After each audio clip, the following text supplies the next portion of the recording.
Welcome to Antidotes to Anxiety, number 15. I'm Georgena Grace, and today I'm going to share a process with you that I use with most of my private clients almost every session we have together. But first, let's check in with you. So on a scale of 1 to 10, with 10 being high and 1 being low, how's your anxiety in this moment? Now, for so many of you, you're in this place of, I'm not feeling a thing right now, Georgena. So that's a great time to take in these tools and really practice them and be present. It's very interesting because on Sunday, I was with a group of women who all have their own businesses and they're making a huge difference in the world. And one of them, who happens to be a physician still working, said, "Oh, I've been having migraines because I'm so overwhelmed with all I've been trying to do." Well, that really got me.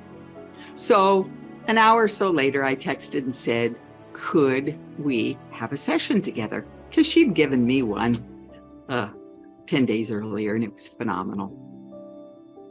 She said yes and chose the next day, Monday. So when we got on the call, I said, on a scale of 1 to 10, with 10 being high, how's the pain of your migraine? And she said, it's 0. I don't have it. I said, oh, tell me more. She said, I realized after our call that I could take action. Remember? My actions count, Mac? Yes.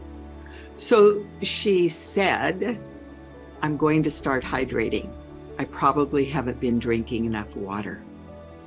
And she also said, I've had enough medication. I don't want any more of that in my system. And the third thing I'm going to do, the third action I'm going to take, is I'm going to just work on one thing at a time, and I'm going to focus on it. Because I had shared in the meeting that that's what I do. I set aside 90 minutes without any interruptions to get something done. So I said, this is fabulous. I said, let's check in with your brain if that's okay with you. And she said, yes. So I had her put her feet on the floor like I just did, feel her hips in the chair, and lean back so she could feel the back of the chair supporting her. And then I invited her to close her eyes. And I took her through the process of feel your feet, noticing if one foot was bigger, heavier, wider, longer than the other. And of course, like most of us, it was. And I happen to have the same feeling in that foot of mine as well. It was our right foot. So we did some balancing between the 2 feet. Each foot got a chance to be a windshield wiper. It was a great process. And then I said, now I invite you to take your awareness up to your brain.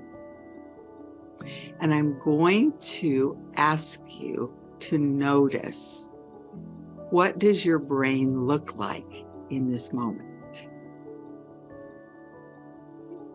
And she said, it looks like a calm, tranquil ocean at sunset.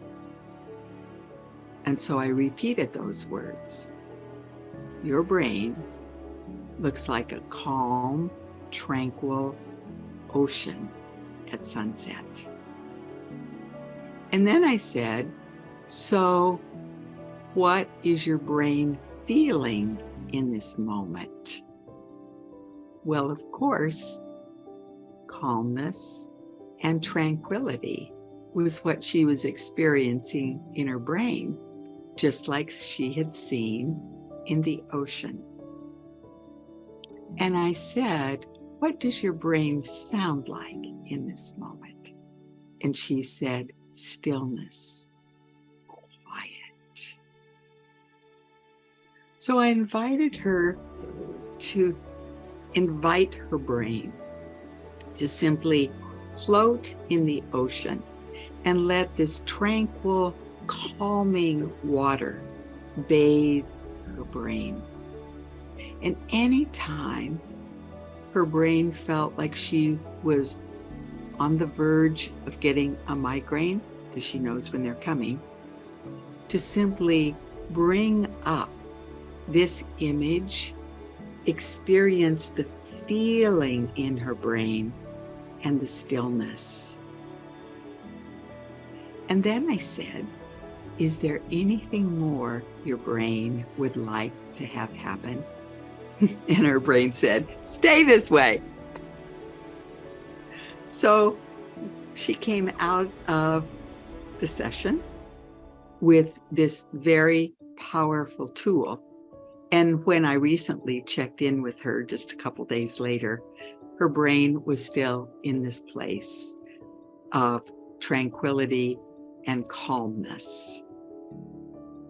Between patients at the office, she would use this tool.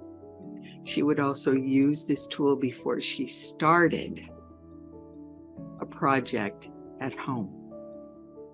So remember I said to you, I use this process with my private clients practically in every session. It's a little varied sometimes. I invite them to recognize a place in their body that's calling for attention because there's an ache or a pain or a tightness. Sometimes it's a knot in their neck. And so I invite them, what does the knot look like? How big is it? What is it made of? And how does it feel? So often it's a knot that's maybe the size of a bouncy ball. Sometimes it feels like the size of their fist. It looks like rope that's tied in a knot. So it's scratchy. It's certainly not smooth or comforting. And then if this knot had a voice, what would it say? So you see, this tool is very flexible. You may use it however you wish. You may use it to recognize an ache or pain in your body and then relate to it by asking for an image. What does it look like? A feeling. What does it sound like? Or feel like? And then finally a sound. What does it sound like? Does it have a voice? And then finally notice that maybe you'll place your hands on that part of you. I had a client do this morning because her jaw hurt so bad. You can't get this wrong. This is your body calling for attention, calling for care. And you see, when your body is calm, there's not much room for anxiety. So by learning to deeply listen to your body, it just may be your anxiety is diminished or even released. So in this moment, on a scale of 1 to 10, with 10 being high and 1 being low, how's your anxiety? I invite you to leave a comment in the space beneath this video. And if you know someone that is experiencing anxiety, please share it with them and make sure you've subscribed. Thank you so much. I'll see you again.